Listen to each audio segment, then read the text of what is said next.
Is it really possible to imitate the zeal of Jehovah and his son Jesus? Yes, it is possible.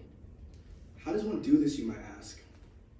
Well, tonight we're going to discuss some points from the Bible that show we too can have the same zeal as Jehovah and his son Jesus. Jehovah set a great example. There is so much we can learn about zeal by studying the example of Jehovah in the Bible. Jehovah's kingdom and the rulership of his son will accomplish many great things for mankind. Let's see how Jehovah's effort is spoke about by turning with me to Isaiah chapter 9 and verse 7. That is Isaiah chapter 9 and verse 7.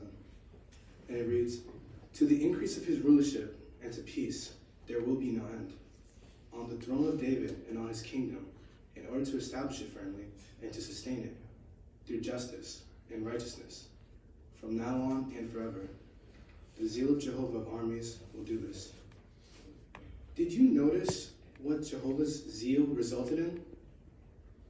It resulted in Jehovah's kingdom being established. It resulted in so many beautiful things for us today. We really can see Jehovah's active interest in the saving of mankind. How can we imitate this effort? Well, we can imitate this effort by giving our wholehearted support, our enthusiasm, and our zeal towards preaching work. In order to imitate Jehovah's zeal, we have to have a burning desire to help as many as we can to come to know him. But what are some practical ways we can do this? Well, we can be regular in the ministry, as well as being regular at the meetings. We can send some of our literature to our family, friends, and even our neighbors. We can even share something we found interesting in our personal study. As 1 Corinthians chapter 3, verse 9 brings out, we are God's fellow workers, and it should be our determination to have the fullest share in the ministry. Jesus also set a very good example of zeal that we can imitate. Despite bitter opposition, he maintains his zeal for the preaching work right to the painful end of his earthly life. Jesus used a fitting illustration about the man in his fig tree to show his determination to help others come to know Jehovah. Let's read about it at Luke chapter 13, verses 6 through 9. Luke chapter 13, verses 6 through 9. And they read, "Then he went on to tell this illustration. A man had a fig tree planted in his vineyard, and he came looking for fruit on it, but found none. Then he said to the vine dresser, 'Here it is, 3 years that I have come looking for fruit on this fig tree, but I found none. Cut it down. Why should it keep the ground useless?' In reply he said to him, 'Master, leave it alone for 1 more year until I dig around it and put on manure. If it produces fruit in the future, well and good, but if not, then cut it down.'" Well, how can we apply this illustration today?